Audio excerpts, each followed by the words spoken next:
और अब हम बात करेंगे एक ऐसे मुद्दे की जो इस बार हमारे शहरों को बहुत गर्म करने वाला है। हम बात कर रहे हैं साल 2025 की उस रिकॉर्ड तोड़ गर्मी की जो हर साल के आंकड़ों को ध्वस्त करने जा रहा है।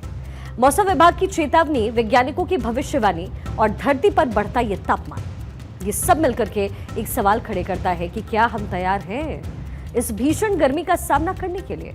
आईएमडी ने साफ कह दिया है कि मार्च से मई महीने तक देश के ज्यादातर हिस्सों में तापमान सामान्य से 1 से 2 डिग्री सेल्सियस ऊपर रहेगा और ये कोई छोटी बात बिल्कुल नहीं है। बीते साल मई के महीने में दिल्ली के मुंगेशपुर में तापमान 52.9 डिग्री सेल्सियस पहुंचा। हालांकि बाद में इसे सेंसर की गड़बड़ी बताया गया, लेकिन एक सच ये भी है कि चूरू राजस्थान में तापमान 50.5 डिग्री सेल्सियस दर्ज हुआ, जो कि 8 साल का रिकॉर्ड था। और अब 2025 में आईएमडी ये कह रहा है कि हीट वेव के दिन बढ़ेंगे, खास करके मध्य और उत्तरी भारत में। इस बार के बढ़ते तापक्रम ने ये जता दिया कि इस बार की गर्मी कैसी होगी, बल्कि इस बार फरवरी का महीना वर्षों के रिकॉर्ड को तोड़ता नजर आया। यहाँ तक कि प्री इंडस्ट्रियल एरा से अब देखें तो अब तापक्रम 1.5 डिग्री से बढ़ता नजर आया, जैसे बहुत सारे अध्ययन बता रहे हैं। ऐसे में अब सवाल ये है कि अगर पिछले साल गर्मी ने इतना कहर बरपाया है तो इस बार आखिर क्या होने वाला है। आंकड़ों की अगर बात करें तो साल 1901 से 2018 तक भारत का औसत तापमान 0.7 डिग्री सेल्सियस पर रहा। ये सुनने में कम लग सकता है, लेकिन इसका जो असर है वो बहुत बड़ा है।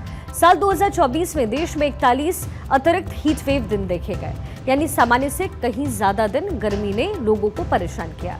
इस साल फरवरी में ही गोवा और महाराष्ट्र में पहली हीट वेव शुरू हुई, और वो भी सर्दियों में। ओडिशा में बौद्ध में 16 मार्च 2025 को तापमान 43.6 डिग्री सेल्सियस पहुंचा, जो इस साल का अब तक का सबसे गर्म दिन था। और वैज्ञानिकों का अनुमान है कि साल 2050 तक गर्मी का ये कहर 8 गुना बढ़ जाएगा। क्या हम इसके लिए वाकई तैयार हैं? बीते साल गर्मी ने क्या कुछ नहीं किया। दिल्ली में न्यूनतम तापमान 35.2 डिग्री सेल्सियस पहुंचा। पूरे देश में 40,000 से ज्यादा हीट स्ट्रोक के मामले आए। 2019 लोगों की जान चली गई, जिसमें 219 लोगों की जान गई, जिसमें 33 लोग तो लोकसभा चुनाव के दौरान ड्यूटी पर थे।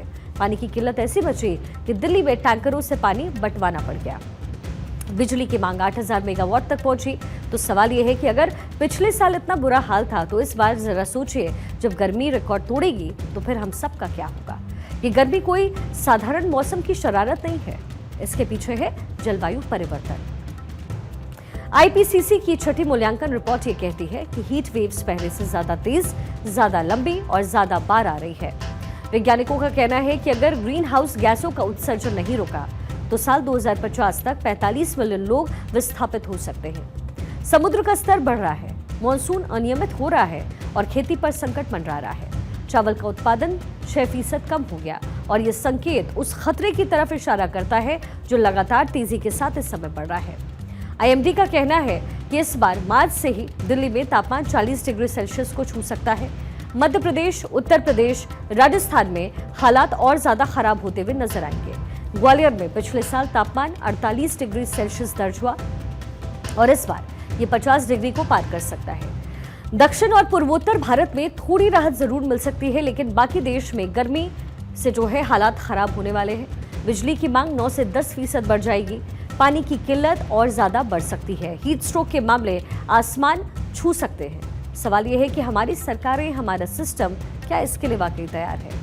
तथ्य और आंकड़े साफ कह रहे हैं, इस साल 2025 की गर्मी हर एक रिकॉर्ड को तोड़ेगी। और ये सिर्फ मौसम की बात नहीं है, ये हमारी और आपकी जिंदगी, हमारी सेहत और हमारे भविष्य की बात है। सरकार को चाहिए कि गौशालाओं और इत्र पार्क की सियासत से ऊपर उठ करके पानी, बिजली, स्वास्थ्य सेवाओं पर अच्छी तरीके से ध्यान दें। और हम आपको चाहिए कि हाइड्रेटेड हम रहें, सावधान रहें और पूरी तरीके से खुद को सुरक्षित रखें।